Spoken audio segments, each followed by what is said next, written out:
누가복음 1장 35절 말씀 함께 읽겠습니다.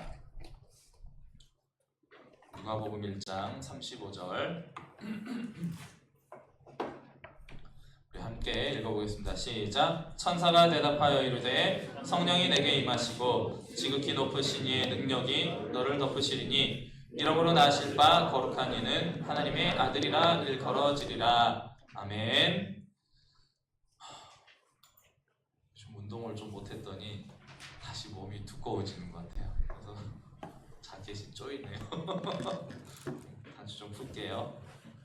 여러분들 겨울 성경학교 수련회 이렇게 또 주일학교 부서들을 섬기고 또 우리 수련회 마치느라고 너무 고생들 많으셨어요. 그렇죠? 그래서 그런지 오늘 되게 좀 많이 피곤해 보이시네요. 좀 반가운 거는 지난주에 또 몸이 좋지 않아서 뭐 나오지 못했던 우리 청년들이 또 이번 주 회복이 돼서 나온 우리 청년들 또 몇몇 청년들 보니까 너무 반갑고 또 해외여행 다녀오신 분들 또 오랜만에 보니까 반갑고 또 우리 부부가 또 함께 오랜만에 다시 오셔서 너무 반갑습니다. 그리고 오늘 처음 뵙는 우리 청년도 있는데 오랜만에 다시 오셨죠? 네, 앞으로 계속 오셔서 같이 예배 드렸으면 좋겠어요. 여러분 건강 참 잘 관리를 하셔야 돼요. 건강을. 그래서 저도 이제 요즘에 이제 성경 수련회 하고 이렇게 하면서 한 3주 정도 달리기를 못했는데 제가 이제 5월달에 마라톤 대회 신청을 했어요. 5월 4일에 다행히도 주말이 아닌 날에 대회가 있더라고요. 그래서 신청을 했어요. 10km짜리인데 순위 안에는 들긴 힘들 것 같고 이게 이제 순위 안에 들려면 3분 때 뛰어야 되거든. 근데 3분 때는 아직 꿈의 속도라서 저도 이제 열심히 노력을 하고 있는데 그래서 이제 몸을 다시 만들려고 해요. 그래서 이제 열심히 운동을 하려고 하는데 또 시간 되시는 분들 한강으로 나오세요. 같이 뜁시다. 네. 그리고 몸 이제 건강 관리도 중요한데 우리 영혼의 건강이 훨씬 중요하잖아요. 그래서 이제 이번 주 우리 성경학교 수련회로 한 주 쉬었는데 우리 다음 주 토요일부터 오후 2시에 다시 우리 성경학교가 아니죠. 성경 공부가 시작이 됩니다. 우리 청년들 지난주 우리 상엽이가 제가 30명이 넘으면 이제 거하게 한번 쏜다고 했더니 30명이 안 나올 거란 믿음이 있어서 제가 그 소리를 했다고 하는데 저는 나올 거라는 확신이 있습니다. 오시면 제가 무조건 쏘겠습니다. 이런 거에 아멘 하지 말고 말씀 들을 때 아멘 좀 해요 우리. 자, 우리 사도신경을 통해서 계속 우리가 어떤 신앙을 가지고 있는지 또 어떤 신앙의 고백을 통해서 우리가 어떤 믿음을 세워나가야 하는지 계속해서 보고 있는데 오늘은 사도신경의 세 번째 시간이죠.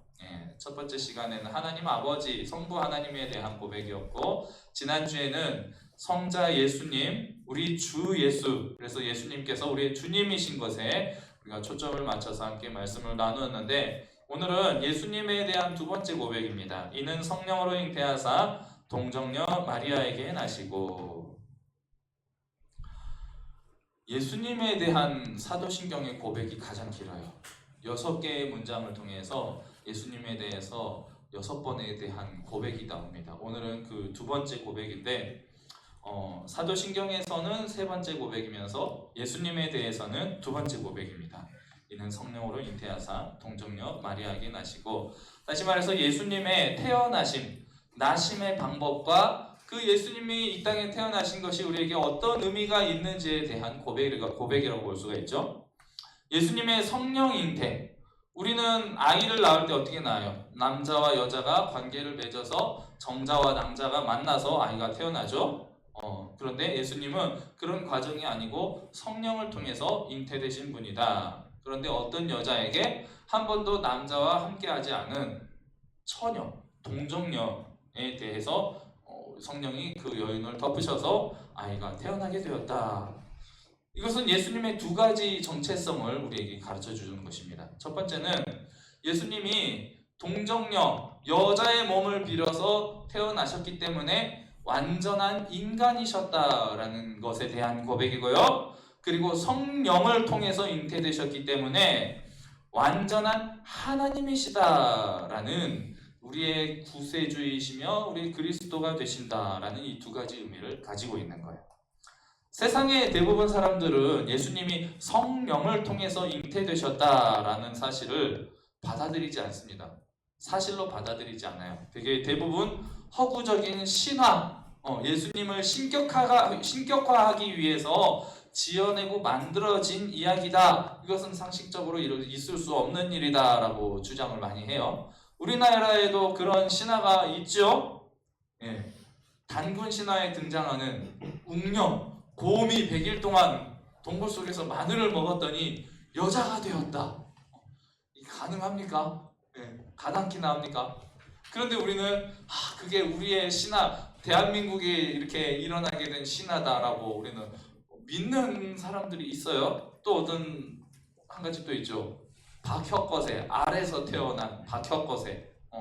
우리나라에도 이런 신화가 있고 다른 나라에도 그 나라를 건국한 어떤 시조나 어떤 위대한 인물들에 대해서 이런 여러 가지 신화적인 이야기들이 많이 있다는 거죠.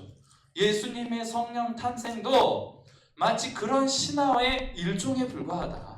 일어날 수 없는 사실이 아니다라고 치부를 한다는 거예요. 오늘 우리는 예수님의 이러한 성령을 통한 탄생에 대해서 성경의 전체적인 스토리를 짧게 한번 잠깐 정리를 해볼게요.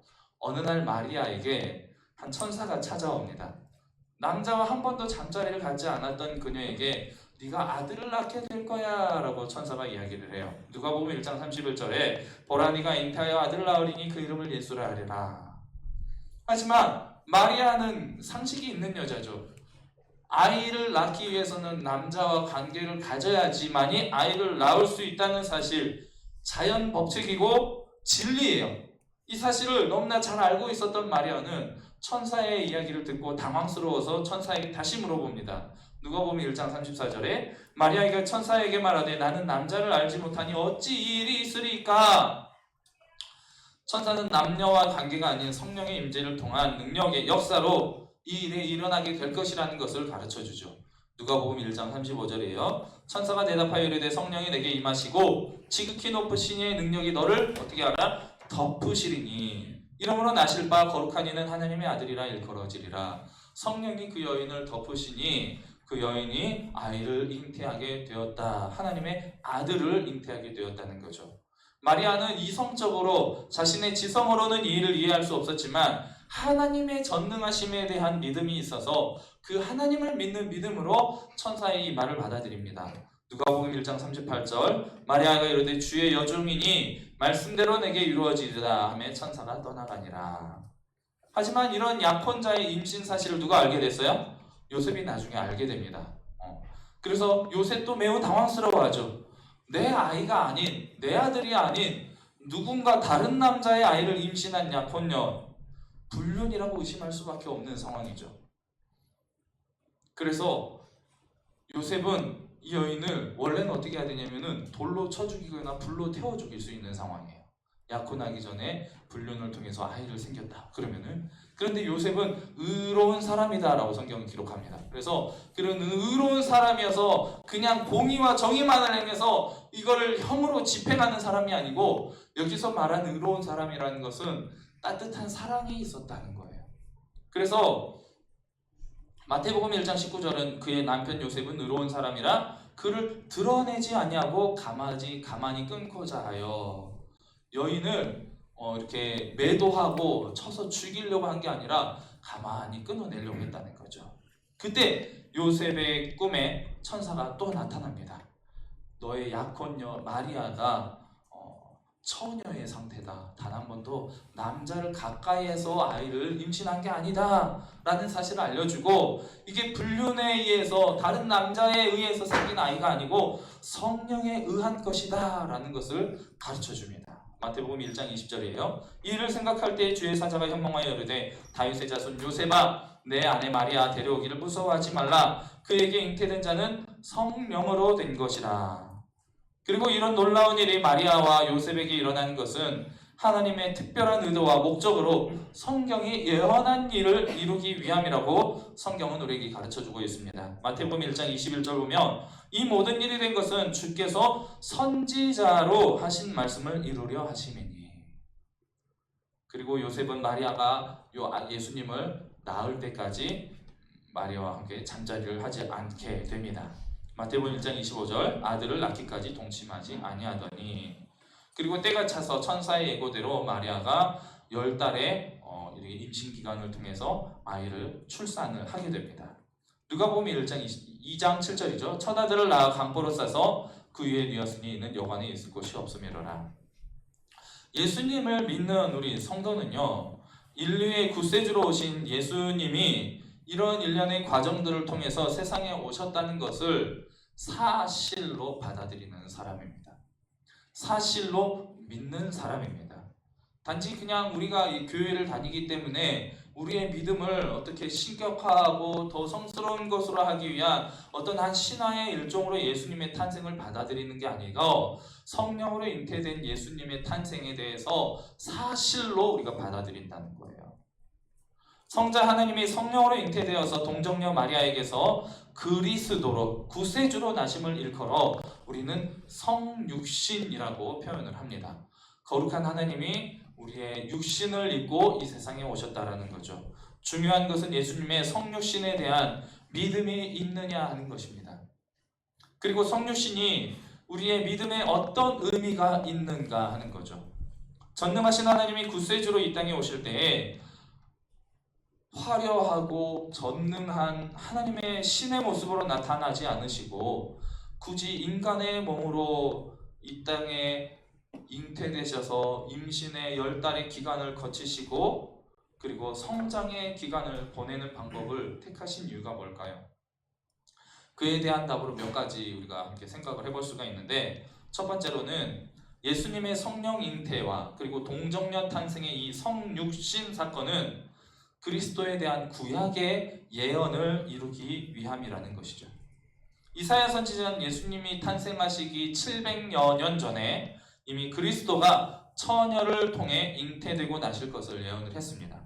이사야 7장 14절 보면요, 그러므로 주께서 친히 징조를 너희에게 주실 것이라. 보라, 처녀가 잉태하여 아들을 낳을 것이요 그의 이름을 임마누엘이라 하리라.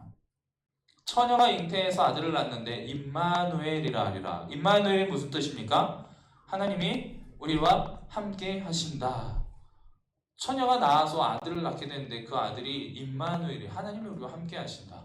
하나님은 언제부터 함께 하셨죠? 창세 전부터, 영원 전부터 우리와 함께 하셨던 하나님이시죠. 언제까지 함께 하십니까? 영원까지.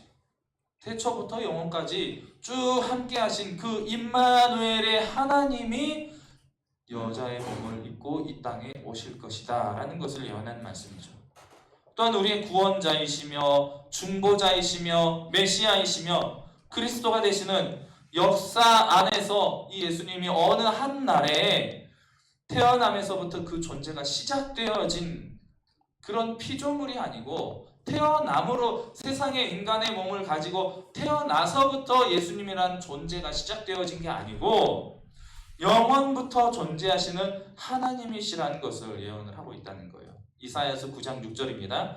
이는 한 아기가 우리에게 낳고 한 아들을 우리에게 주신 바 되었는데 그의 어깨에는 정사를 메었고 그의 이름은 기묘자라 모사라 전능하신 하나님이라 영존하시는 하나님 아버지라 평강의 왕이라 할 것임이라. 영존이 뭡니까? 영원한 존재에 대한 말씀이죠. 이사야와 비슷한 시대에 활동했던 미가라는 선지자 역시 이스라엘을 다스릴 자는 그 근본이 상고의 영원에 있는 분이라고 예언을 하고 있습니다. 미가서 5장 2절이에요. 이건 이제 예수님의 영원에 대한 말씀이기도 하고 예수님이 어디에서 태어나실 것인지에 대한 예언의 말씀이기도 해요. 베들레헴 에브라다야, 너는 유다 족속 중 작을지라도 이스라엘을 다스릴 자가 내게로 나올 것이라. 그의 근본은 상고의 영원에 있느니라. 이처럼 우리의 영원한 구원자가 여자의 후손으로 인간으로 이 땅에 오시게 될 것이라는 말씀은 인류의 시작이 되는 에덴 동산에서부터 이미 하나님께서 예언해 주신 말씀입니다. 창세기 3장 15절 보면 내가 너로 여자와 원수가 되게 하고 너의 후손도 여자와의 후손과 원수가 되게 하리니 여자의 후손은 내 머리를 상하게 할 것이요 너는 그의 발꿈치를 상하게 할 것이니라. 여자의 몸을 입고 태어나신 예수님이 사단의 권세를 깨뜨릴 것이고 사단은 이 세상에서 잠시 예수님에게 고통을 주게 될 것이다 라는 것을 예언한 말씀이죠. 실제로 예수님은 이 예언의 말씀 그대로 이 세상에 오셨습니다. 마태복음 1장 22절에서 23절이에요. 이 모든 일이 된 것은 주께서 선지자로 하신 말씀을 이루려 하심이니 이르시되 보라 처녀가 잉태하여 아들을 낳을 것이요 그 이름은 임마누엘이라리라 하셨으니 이를 번역한즉 하나님이 우리와 함께 계시다 함이라. 두 번째로 생각해 볼 것은 예수님의 동정녀 탄생은 그리스도가 완벽한 인간이심을 보여주는 증거가 된다는 거죠.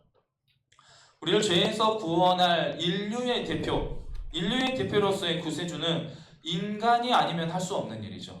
왜? 인간을 대신해서 그 죄의 값을 치를 수 있는 것은 인간뿐이에요. 다른 존재가 대신해서 그 대가를 치른다면은 그 다른 존재의 역할이 되어버릴 뿐이라는 거예요. 그런 점에서 우리 인간을 구원하기 위한 우리의 구세주 예수님은 인간이어야만 했습니다. 예수님은 인간으로 가장한 하나님 혹은 인간의 모습으로 보여지는 어떤 영적인 존재가 아니라는 거예요. 그래서 초대교회 당시에도 그런 이단들이 많았어요. 예수님은 단지 영적인 존재인데 우리 눈에 사람처럼 보여진 존재다. 어떤 홀로그램처럼 우리 앞에 마술처럼 그냥 단지 보여진 존재고 십자가에 못 박혀서 피를 흘리신 것도 단지 하나님이 연출해 보여주신 환상일 뿐이다 라고 주장하는 사람들이 있었다는 거예요. 이에 대해서 사도 요한은 요한일서 4장 2절 3절 말씀을 통해서 교회를 향해서 이렇게 편지를 합니다.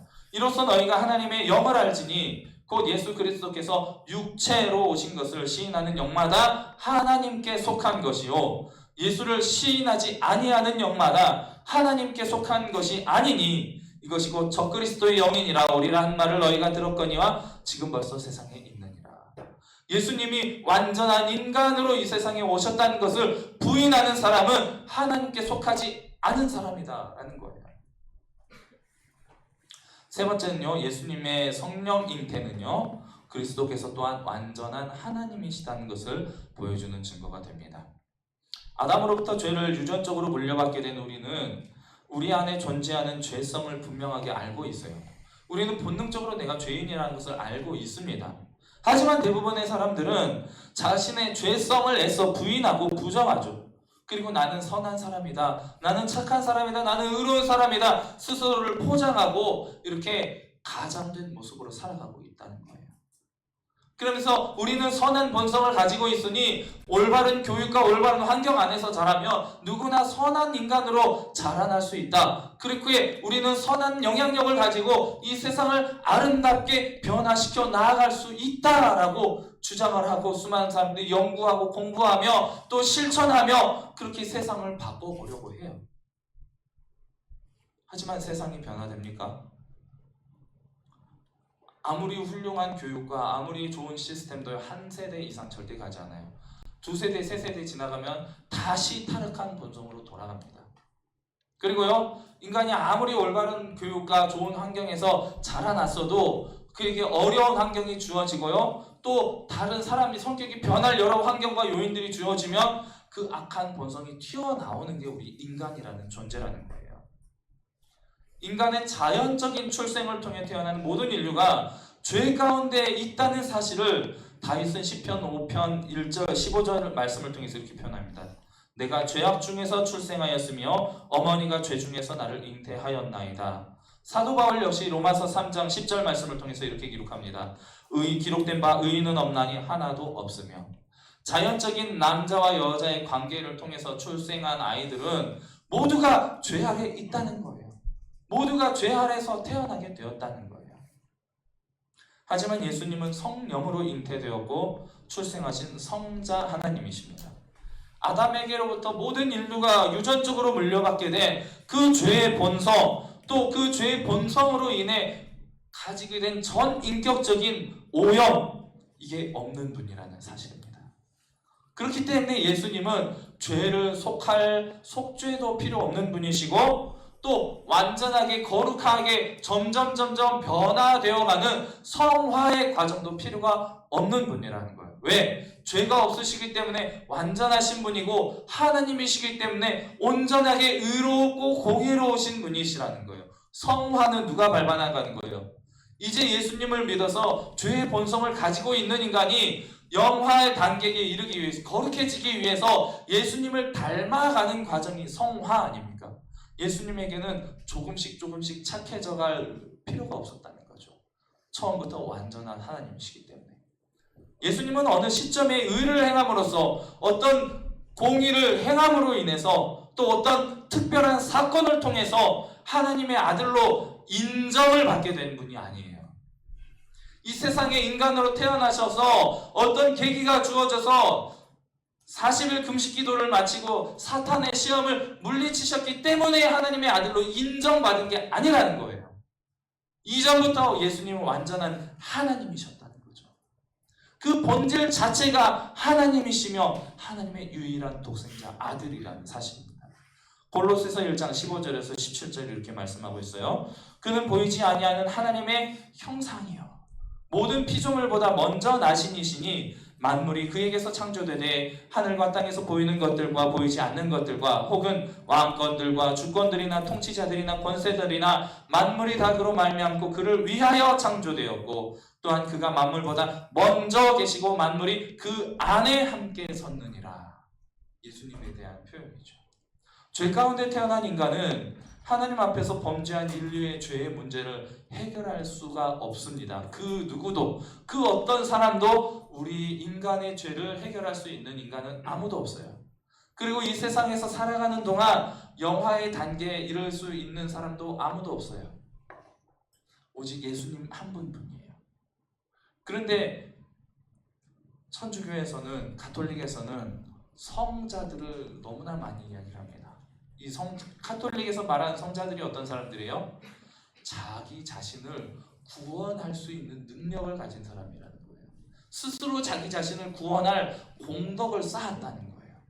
그런데 이 사람들이 쌓은 공덕은 자기 개인 한 사람만 구원할 뿐만 아니고 다른 사람들까지도 구원할 수 있을 만큼의 공덕을 쌓았다는 거예요. 그래서 가톨릭에서는 달력에 수많은 사람들의 성자의 이름들이 각 날별로 들어가 있습니다. 그래서 그 날짜에 그 성자의 이름을 가지고 기도를 하며 그 성자가 쌓은 공로가 나의 것이 된다고 생각을 해요. 예수님의 공로가 아니에요. 인간의 공로로 구원을 받을 수 있다고 주장하는 게 가톨릭이에요. 그렇기 때문에 가톨릭의 교리를 따라서 신앙생활을 하면 결코 구원을 받을 수 없다는 거예요. 인류의 죄 문제를 해결하기 위해서는 우리의 구세주 하나님이어야만 해요. 하나님이어야만. 예수님의 성령 잉태는 예수님이 우리 인간을 위한 중보자 그리스도이시며 그분의 존재 자체가 하나님이시라는 것을 우리에게 가르쳐주는 거죠. 사실 따지고 보면 성령으로 아이가 잉태되어 출산되기 위해서는 굳이 동정녀가 아니더라도 어떤 여인이라도 가능한 일이죠. 어떤 여자라도 성령이 덮으셔서 아이를 임신하고 출생을 할 수는 있어요. 하지만 동정녀에게서 아이가 태어나는 것은 성령으로 잉태되지 않고는 불가능해요. 동정녀가 아닌 여인은 성령이 아니어도 얼마든지 다른 남자 관계를 통해서 이미 처녀가 아니잖아요. 그러면은 어떻게 임신을 해도 그 여인은 누군가를 통해서 임신을 하게 되었다라고 생각되어질 수밖에 없는 거예요. 하지만 동정녀이기 때문에 하나님의 능력이 드러나는 거죠. 남자를 가까이 하지 않아서 아이를 임신할 수 없는 여자인데 성령이 그 여인을 덮어서 임신을 했다. 그렇기 때문에 하나님의 역사가 되는 거죠. 그런 점에서 동정녀 탄생에 대한 고백은 동정녀 혹은 마리아에게 초점이 맞추어질 것이 아니고 그 처녀에게 아이를 갖게 하신 성령으로 잉태하사라는 서두에 먼저 나오는 이 고백에 초점을 두어야 한다라는 거예요. 마지막으로 예수님이 인간이기만 한다면 예수님 역시 구원이 필요한 죄인일 뿐이라는 거죠. 예수님이 하나님의 시간 한다면 인류의 죄를 대표할 수가 없어요. 대표성을 가질 수가 없어요. 그래서 인간으로 오신 하나님이신 우리 주 예수 그리스도야말로 하나님과 인간 사이의 유일한 중보자이시며 유일한 화목 제물이 되실 수가 있는 것입니다.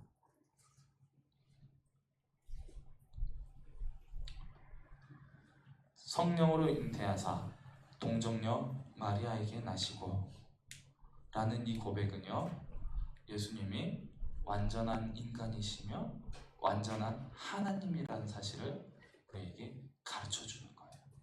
우리는 이 예수님에 대한 고백을 이 짧은 문구를 통해서 고백하고 우리의 믿음을 세워나간다는 겁니다. 디모데전서 2장 5절 말씀은 하나님은 한 분이시요 또 하나님과 사람 사이의 중보자도 한 분이시니 라고 말씀하고 있습니다.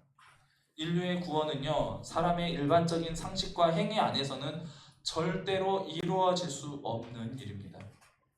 우리의 상식 가지고는 우리를 구원할 수 있는 방법이 없다는 거예요. 하나님의 특별한 간섭과 섭리 그리고 초자연적인 능력을 통해서만 가능한 일이 바로 우리 인간의 죄로부터 구원하는 일이라는 거예요.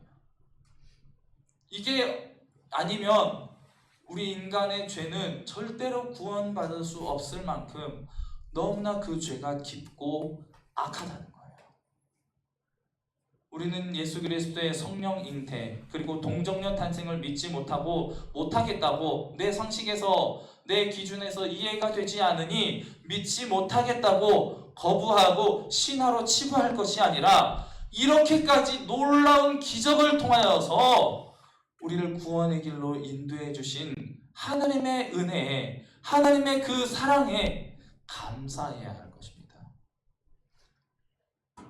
예수님은 우리와 같은 여자의 몸을 통해 완전한 인간의 몸으로 태어나셨지만 또한 성령으로 잉태되신 완전한 하나님이십니다.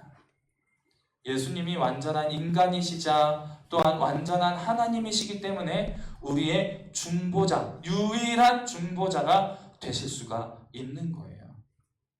완전한 인간이시기에 우리의 죄를 대신할 중보자가 되시며 완전한 하나님이시기 때문에 우리의 죄를 사해 주실 능력이 있는 분이에요. 그래서 예수님은 병자들을 치료하실 때 그냥 너의 병이 치유되었다 하고 끝내시지 않아요. 네 죄가 사함받았다라고 말씀하세요. 바로 그걸 가르쳐 주시는 거예요. 너희 죄를 사할 권세가 나에게 있다. 나는 너희 죄를 사할 하나님이다 라는 사실을 우리의 질병을 치료하시면서 가르쳐 주신 거죠. 마리아를 덮었던 성령의 은혜와 그 결과 처녀가 잉태하는 불가능한 일을 이루셨던 하나님이 이제는 악한 우리를 덮어 죄인을 구원하도록 이끌어 주십니다. 여러분, 마리아를 덮었던 성령 하나님께서 지금 우리도 동일하게 덮어주십니다. 그 성령께서 우리 안에 구원을 인쳐주심으로 인해서 우리 구원의 보증이 되어주시고 우리가 하나님 앞에서 예수님을 믿는 성도라는 사실을 확인시켜주는 도장의 역할을 하세요. 그리고 그 성령께서 마리아를 덮으실 때에 새로운 생명, 우리를 구원할 구원자 예수 그리스도가 잉태되었듯이 동일하게 성령께서 우리를 덮으실 때에 우리도 또한 우리가 구원해야 할 새로운 생명이 내 안에 잉태되게 된다는 거예요. 무슨 말이에요? 복음의 사명이 주어지게 된다는 거예요. 성령의 충만함을 받은 성도는요, 결코 복음의 사명을 외면할 수가 없습니다. 내 주변에 죽어가는 영혼들을 향하여서 긍휼의 마음을 가지고 안타까운 마음을 가지고 나를 희생해서 예수님께서 그러셨던 것처럼 자기 자신을 죽기까지 희생하셔서 우리를 구원하셨던 그 마음이 성령을 통해서 우리에게 동일하게 주어지게 된다는 사실입니다. 여러분, 성령을 받은 성도는요, 결코 복음을 외면할 수가 없습니다. 여러분, 성령의 충만함을 간절히 받으시기 바랍니다. 하나님의 놀라운 은혜로 우리의 모든 죄를 덮어주시고 우리를 구원의 길로 인도해 주셨던 것처럼 우리도 하나님으로부터 받은 예수 그리스도를 통해서 받은 이 구원의 은혜와 사랑을 누군가에게 전하며 위로와 기쁨이 되는 귀하고 복된 여러분의 인생이 다 되시기를 축복합니다. 그리고 이 신앙 고백의 한 문장 한 문장 그 의미를 깊이 되새기시면서 확고한 믿음과 흔들리지 않는 믿음의 고백을 통해서 진리 위에 먼저 여러분이 서시기 바랍니다. 그리고 여러분이 서신 그 진리 위에서 우리 주변에 있는 많은 영혼들에게 구원의 진리의 안내자가 되는 하나님의 귀한 자녀들의 삶이 다 되시기를 주님의 이름으로 간절히 축복합니다. 주님, 우리 마하나임 청년부가 계속해서 이 사도신경의 발자취를 따라가며 우리의 신앙을 세워나가는 기초를 가져가고 있습니다. 예수님을 더욱 깊이 알아가는 가운데 주님과 친밀한 관계 속에서 하나님, 우리를 향한 하나님의 뜻을 깨닫게 해주시고 더욱 확실한 믿음의 고백을 통해서 우리 이웃에게 복음의 안내자의 역할을 잘 감당할 수 있는 우리 모든 청년들 되게 하여 주시옵소서. 우리 모든 삶의 영역 가운데 늘 동행하시며 우리를 축복의 길로 인도하시옵소서.